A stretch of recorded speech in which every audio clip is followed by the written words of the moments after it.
Thank you, Leslie. I appreciate the introduction. Kind words they are. I'm Bob. I'm an alcoholic. My anniversary date is March 25th, 2020. So as you can see, I just passed my 6-month sobriety date, and I'm all fired up. I want to thank each of you for being here tonight and sharing, because I really do enjoy these meetings and I get a lot out of them. When I was sitting down to organize my thoughts this afternoon, I really wanted to do that so I wouldn't ramble on and not make the points that I thought were important. And so I did some organizing, and I sat down with my wife and kind of went through some of the points I was going to talk about. And she said, well, that's pretty good. She said, it sounds like you have organized your rambling really well. So here it goes. So my story is a sad one from one respect, and that's sad because I was 70 when I really started tackling this problem. The good thing about my story is I'm 70 and I have a good view of what's happening going forward, and if I stick with the program, which I will. But, I really am focused on building a legacy that my 3 sons and my 6 grandkids can appreciate. And over the last 10 years, I kind of, I'm not sure I was a good role model, and I have a chance now to change. So that was, pretty concise in trying to put things together. I think initially when Leslie asked me to do this, I felt a little unqualified because the fact that I was only 6 months into my sobriety. But after organizing my thoughts, I realized going through my history and everything that I finally feel like I'm moving in the right direction. And that just makes me feel great. And a lot of that's due to, a lot of the shares that I hear here on a Sunday night or, on Sunday morning. And I'm still a little upset with Leslie for making me follow Peter from last week and then Pat from this morning. But I'll try to live up to somewhat of a standard here.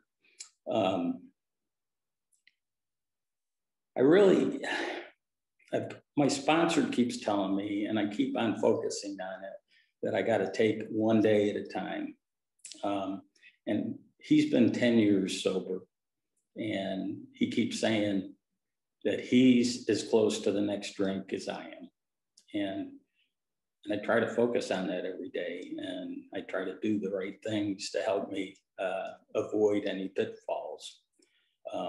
We all have heard, one day at a time, and I'm trying to live that as much as I can.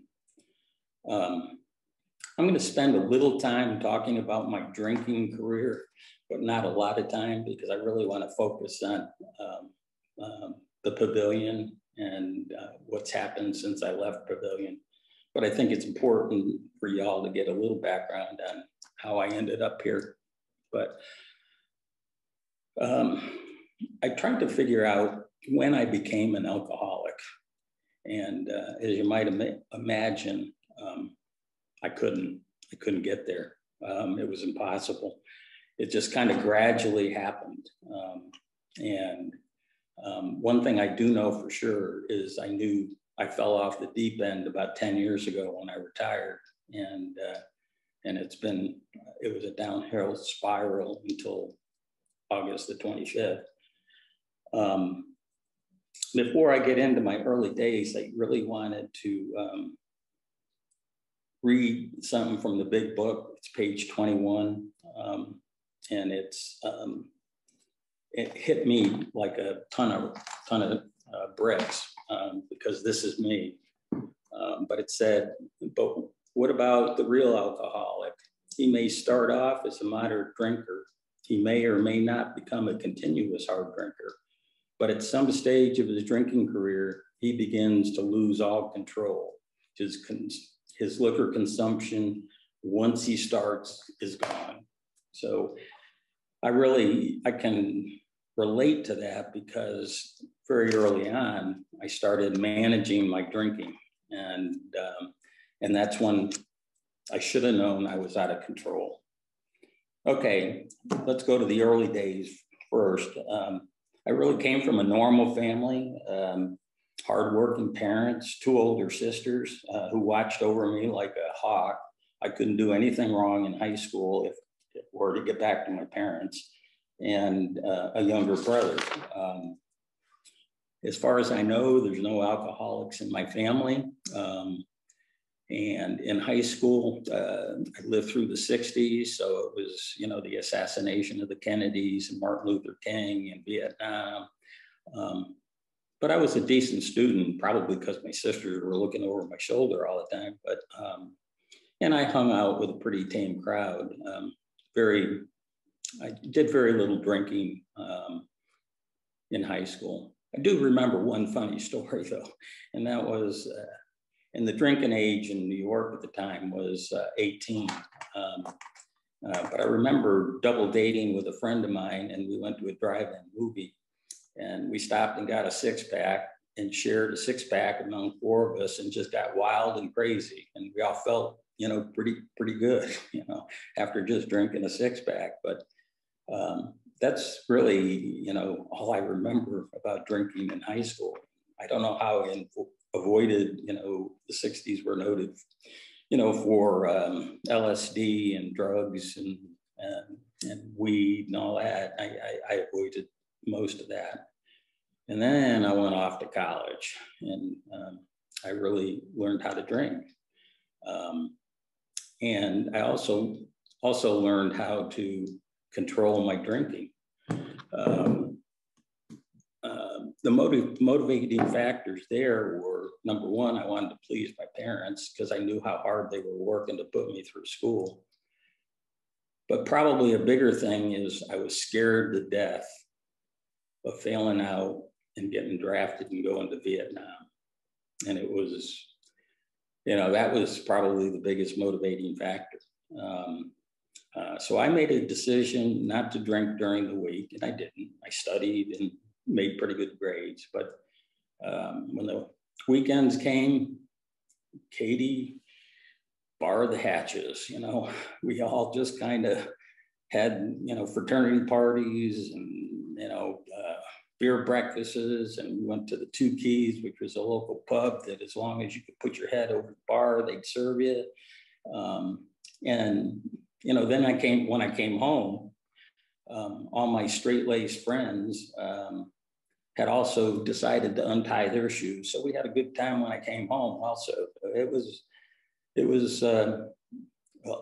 4 years of working on my studies, but also drinking a fair amount. My working career, I basically got out of college and 1 week later took a job back in New York. And that I really was focused. I was excited. I wanted to make good of myself, but I continued to manage my drinking. I worked during the week, and on the weekends, we have a good time. And then, let's see, I graduated in May, and in September, I met my wife, future wife, and she was a school teacher and, get this, a bartender. So I got to, after she got done teaching and I got done working, she'd go to work at a local bar and work the early shift, and I'd go in, and that's how I got to know my wife. And it was a pretty whirlwind romance. In fact, I met her in September, and we got married in December. And no, she wasn't pregnant. So, but it was um, it was the right thing. We've been married 47 years now, and she tells me that she's been happily married half of those, but she won't tell me which half. And I know I put her through a lot, but she's a good lady, and she put up with me through a lot of this. So the working career really got into it, and we ended up moving several times. Went from New York to Charlotte for a couple of years, to Atlanta for a couple of years, to Tampa for a couple of years, and then back to Charlotte, and been here since. And in the meantime, we had 3 boys, and they were growing up, and like everything else, had to focus on my job, and I had to focus on my family, and I sat down and managed my drinking again, and it was one thing after another. You know, the kids kept me busy, my work kept me busy, my wife kept me busy, but I always seemed to be able to fit in some drinking on the weekends. And it just goes back to what I read, you know, to page 21. And it was always there in the back of my mind. And while I didn't think I was an alcoholic, I certainly enjoyed it and did a lot with it. So, and it's just one of those things that I should have handled better, but didn't. And I can remember one real funny story.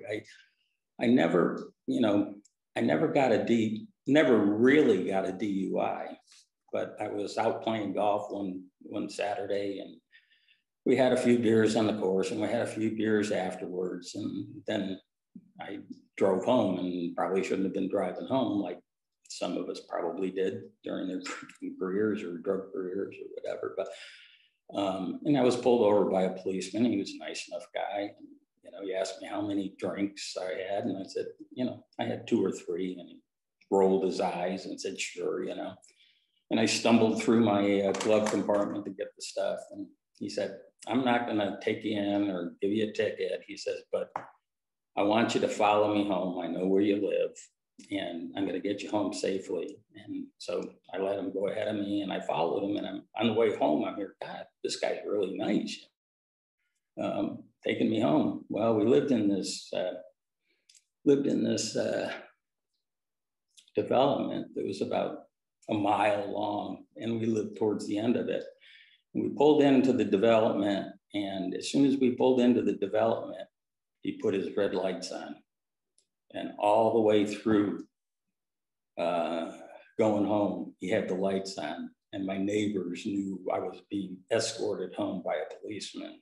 And I got home, and my kids are there and saying, Daddy, Daddy, why are the policemen bringing you home? And why did he have his lights on?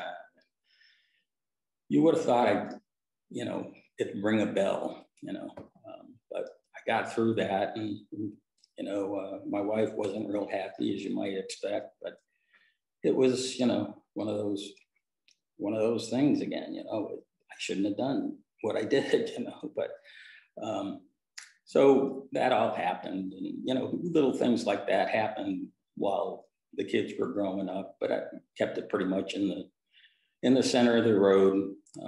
Then, you know, fast forward, the kids went off to school and started their own lives and got married and all that. And, you know, a couple little things happened. You know, when my middle son got married, I gave the toast and forgot my new daughter-in-law's name, which obviously I didn't manage my alcohol very well that day. You know, so I worked through a lot of that stuff. And, you know, I started thinking about retirement and all that. Then I remember, and my wife reminded me of this, but once she reminded me of it, I can remember going to bed one night, the kids were all gone. And I was kind of not in a good mood, and probably a little upset. And I just said to my wife, I said, you know, I really think I'm an alcoholic. And she sat up, and we talked about it for, I don't know, an hour or 2. And we both came to the conclusion that I wasn't. We didn't understand alcoholism. We didn't know it was a disease. We didn't know I couldn't stop.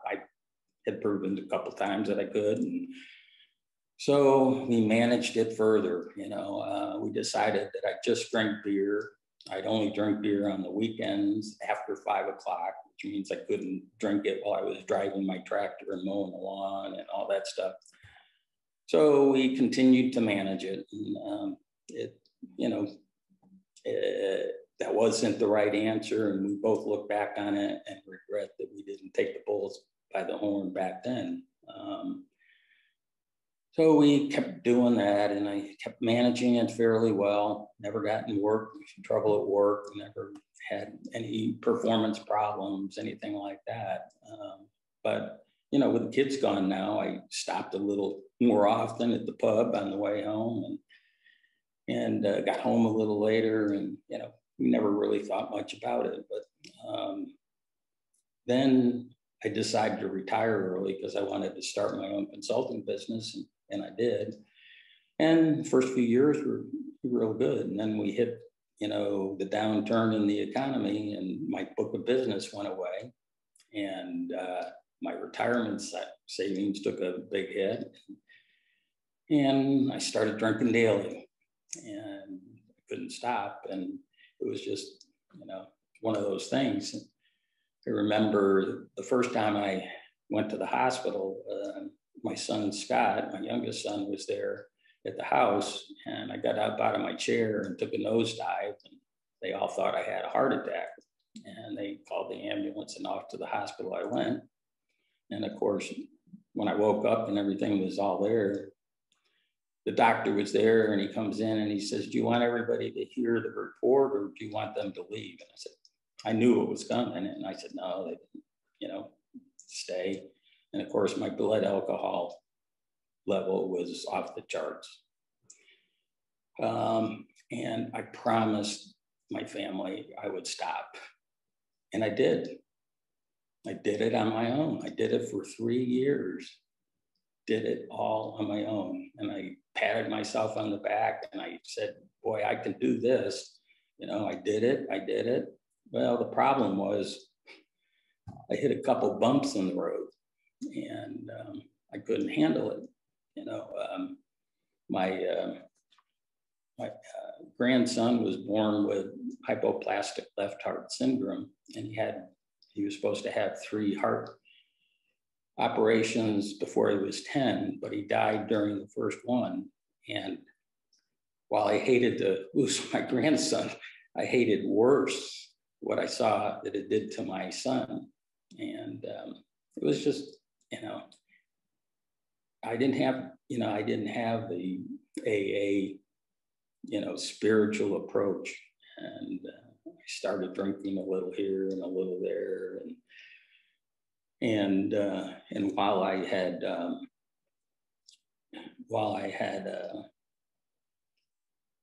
stopped drinking the first time, I lost about 40 pounds. I worked out a couple times a day, but I ruined my knees, and I had to have 2 knee operations. And I had some oral surgery, and one doctor put me on some oxycodone, and another put me on tramadol, and all these things happened. And I was working out, so I had all these endorphins, or whatever they call them, moving. And I went into mania. My family had to put me in a psychiatric ward for 18 days. And I remember my psychiatrist. I hated the guy. I'm sorry, I shouldn't say that word. I didn't like the guy much. But I remember him telling me that he said, I'm going to take you to the very bottom, and then I'm going to bring you back up. And I was just scared to death of this guy. And he, I was there for 18 days. And when I came out, I was just, I was a different person. I was I don't know, a wilting flower. And I just didn't have a lot of respect for myself, and was wondering why I went through that, and started going to a therapist. And one thing my therapist got me thinking about, and I did a lot of work on this, and so did he said it's very unusual for a 65-year-old man to experience bipolar, which this guy had diagnosed me with. He said, very unusual. You'd see it the first time in a 65-year-old man. And I did some studying on it. And it really came down to the medicines I was taking, and we kind of narrowed it down to something called serotonin syndrome. And I don't know if we were right or wrong, but I believed in that. But, you know, by this time I was drinking again, and it was just, you know, way out of hand. Well, now we come to summer of 2019, which isn't, you know, not this last summer, but the summer before. And one of my sons was over, and we were having a picnic, and I repeated myself several times. I slurred my words, you know, and the next morning when I woke up, I knew I was in trouble. My wife was livid. She said, you know, remember what happened yesterday and all that stuff. You know, at that point, they said, you gotta go, you know, you gotta go get help. You know, Scott knows somebody that wants you to go to Pavillon. And I said, I don't need that stuff. I'm not an alcoholic. I proved I could stop once and I can stop again. But the compromise is that I'd start going to AA, and I did. The problem is I didn't take it serious. I didn't work the steps. I got hearing aids, and I can put the music on my phone into my hearing aids, and you can't see my hearing aids. So I'd be sitting there, you know, listening to music while the meetings were going on. So needless to say, I wasn't working the steps, and it didn't work. And every once in a while, my wife would come by and make sure I was in the parking lot of the church where the meeting was. And of course, one time she caught me when I wasn't there, and that started it all over again. So it was a whole year of doing that kind of garbage. And then came 2020, August of 2020. And I was drinking pretty heavily, and I'd get up in the morning and pray that I wouldn't drink that day, but I drank by 11. And then, you know, I was scared to death I was going to lose my family. But even that couldn't stop me from drinking. And, I had this routine. I get up in the morning and tell my wife I was going to work out.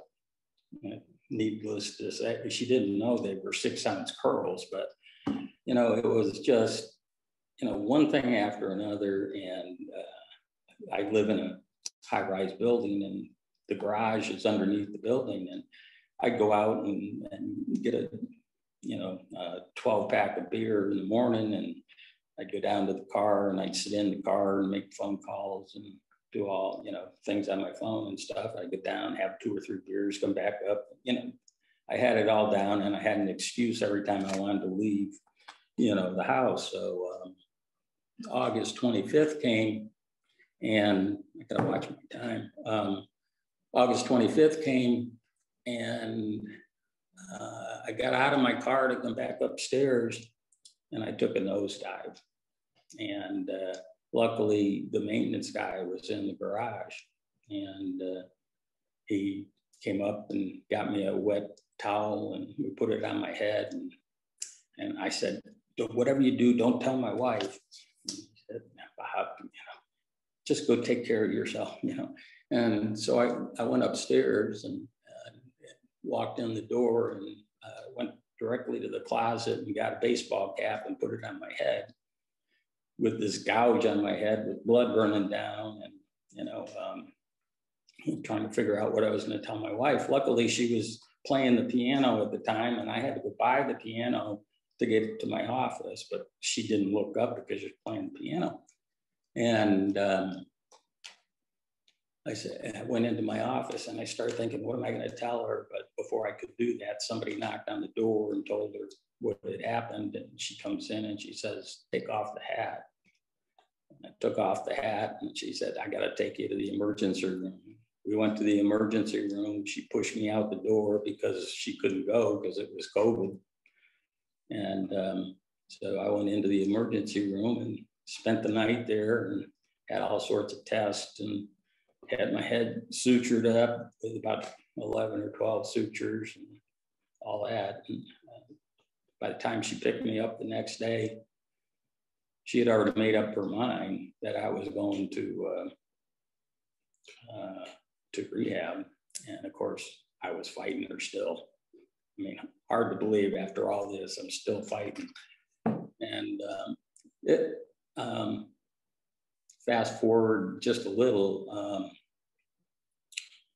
I didn't want to go. She made me read about the Pavilion. My son, Scott, had a good friend that used to be on the board at Pavilion. And he told my son that, because he knew that, and I was in pretty poor health. He said, if you go to Pavilion, if he goes to Pavilion, you'll save his life. And they kept pushing and pushing, and I kept fighting. And all of a sudden, my son showed up, Lori, and my son came in, and I knew I was in trouble at that point. And my son looked at me with a straight face and said, "Dad, if you don't go, you're no longer going to be able to see your granddaughters." And that killed me. And so I guess I finally came to the realization that I needed to go. And the one saving grace, I guess, is I talked them into letting me stay home for 8 days until I could get my stitches out and get a doctor's appointment and all that stuff. And in the back of my crazy head, I thought, well, geez, if I have 8 days, maybe I can talk them out of this. And of course, that didn't happen. And so I went up, I think it was a September 4th, a Sunday, and my wife drove me up there. Originally signed up for the 42 days. And it was, a pretty pleasant trip. And we got there about a half hour early. Nobody was working on Sundays, and somebody was coming in at 1 o'clock. So we sat in the parking lot having lunch, talking, and they came and we got out. I kissed my wife, no tears. We both were resolved to what was going to happen, and that was the beginning of my Pavilion career. And I look back on that day, and it was besides the birth of my kids and marriage and that sort of thing, probably the best day of my life, because it started changing things around for the positive. First 2 weeks, pretty difficult for me. I really didn't like, I didn't like the thought of living in a dorm room again. But I got used to it, and it worked out well. Met a lot of nice people. But, for the first time in a long time, I noticed myself getting a little soft at heart, shedding a few tears here and there, showing some feelings that, I hadn't felt in a long time. And, it was, pretty impressive. And I really, there were several things that helped change things around. First of all, Katie was my primary counselor, and she worked really hard on 1, 2, and 3 with me. And she got me reading a daily passage that I do to this day. And she got me journalizing every day, which I do to every day in the morning. And she really got me to where I was ready to turn my life over to a higher power. And I look back on that, and if I hadn't done that, I don't think I would have succeeded or be here today. It was a huge difference. One other thing that happened during that period of time was one of the guys there in primary that was a patient said, "Hey," it was like the second or third day, he said, "Come join us for yoga and meditation." And I'm here, I'm 70 years old. I can't get down. My knees are killing me. I made 100 excuses. He said, "Look, just come and sit in a chair and do the upper body stuff and meditate." he says, I'll guarantee you'll love it.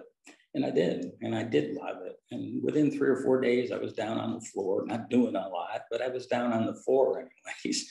And it made a huge difference. It made such a huge difference. And I enjoyed it so much that my wife and I do it every day, probably 5 days out of the week, together to Kay's CD or whatever you call it. And we really enjoy doing it together. And it's a great time to meditate. You know, it's a way that I can take what I pray for and think about meditating, which was not part of my life prior to that. And then came the decision on EC, and I talked to several people. You know, I heard the words EC, and I didn't know what it was, and finally found out that I'd have to sign up for an additional whatever days, and I fought that like crazy. I said, I was signed up for 42 days. I'm not going for 60. And of course, somebody had whispered into my wife's ear, and I got that going. And so everybody was, you know, and then I talked to a couple of people there, and they just said, it's going to change your life.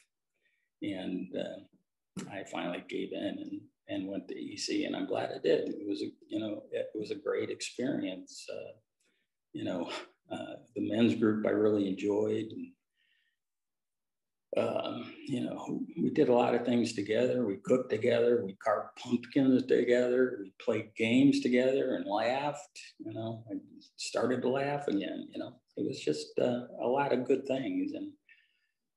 And I really had to work hard next on the guilt and shame I had to what I did to my family. And slowly but surely got through that. And it was like, attributed that to the men's group in a lot of cases. And I also attributed it to, John, my counselor at that time. And I remember going to do my introduction at EC, and in there, I just said, geez, I'm turning 70 in a couple of days, and I ruined my wife's plans for my 70th birthday by being here. And one of the guys in the room, he might be on tonight because he often shows up. One of the guys in the room, answers and whatever comments, said, did you really ruin your wife's anniversary? He said, I think you probably couldn't have given her a better present than don't come in here. And wise man. But it did help me. And it was just things like that. And it just, there's so many great things about the Pavilion that I liked. And I hate bringing up specific names because everybody was so nice to me. But, some of the people with the smiling faces and, Mary in the dining room, every morning smiling. And Dave, one of the, one of the techs, he was always smiling and friendly. And Kay, was always fun to be around. And Frank, out of the nursing area. And Todd and Debbie, and I could go on and on and on. But, I kept saying to myself, those are the people I want to be. I want to be smiling. I want to be happy again. I want to be able to serve like they do and make a difference. And they did. They made a big difference in my life. So, but, the important thing that, I came away from Pavilion with was, and I'll go through this fast because it sounds like I'm losing time here. What I took away from Pavilion is I turned my life over to a higher power. Learned that if I was going to overcome alcohol, that I had to get my mind in a spiritual focus. When all else fails, I refer to the big book. There's just so many things I learned and I took away from that place that I'm really looking forward to going back and visiting, and I can't wait until this pandemic thing is over. But I'll mention one other thing and then I'll try to wrap it up, is the guy that I mentioned earlier that was on the board there, you know, mid 40s, my son's ages. He called me 2 or 3 weeks into my stay at EC, and he wanted to know how I was doing. I was amazed that some guy that had, you know, responsibilities at home with kids and a job and all that is calling some old fart. Whoops, sorry. And trying to, and asking how he was doing. But I really, really appreciated that. And he mentioned to me, he said, I would like you to call into our meetings on Monday and Wednesday nights if you can. You know, I know you're busy and all that. And so I did. I started while I was in EC going to the meetings back here in Charlotte on Zoom. And it worked out really well. And a few weeks later, he called and he says, have you thought about sponsorship yet? I said, yeah, I have. In fact, I was going to call you and ask you. He says, well, let me come up with 3 names and I'll send it to you. And he did. And I talked to all 3 of them. And I decided I really wanted to talk to one of the guys because we just seemed to hit it off well. And we scheduled a meeting. I got out on election day, which was a Tuesday. And on Thursday, I met with him and we hit it off tremendously. And it's just been great ever since. You know, we decided to start over on step 1. And we've been reading page by page since, and we haven't gotten very far because it's just amazing how much we have in common and what are the things that we do. And the other night, we were on step 3 and he said, let's do the step 3 prayer. And we both knelt down here in the conference room and held each other's hands and did step 3. And I tell you, it was overwhelming, but those are the type of people you meet, people like you and, you know, people that are really making a difference in people's lives. So, and I'm really, really fortunate to work. I feel I am now. And I'd have to be an idiot to go back. And I don't think that's going to happen as long as you guys are around. You know, I fit my meetings into every day. I appreciate my sponsor. I did the 90 and 90 and I patted myself on the back and I went and told my sponsor and he said, rightfully so, he said, I want to warn you that just because you're done with 90 and 90 doesn't mean you can sit back and relax. And I thought about that and he was 100% right. And so that in a nutshell is pretty much my story. And, you know, I love these little sayings, but one, and I think I told Leslie this, but one was the thought for the day from the pavilion about 2 or 3 months ago. And it said, I was chased up a tree by a lion.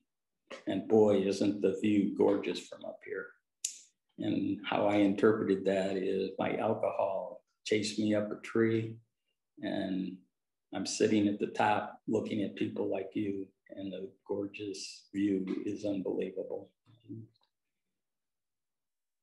You know, being 70, it's tough, you know, but I'm getting there and I appreciate your time and you guys have meant the world to me. So thank you very much for letting me share.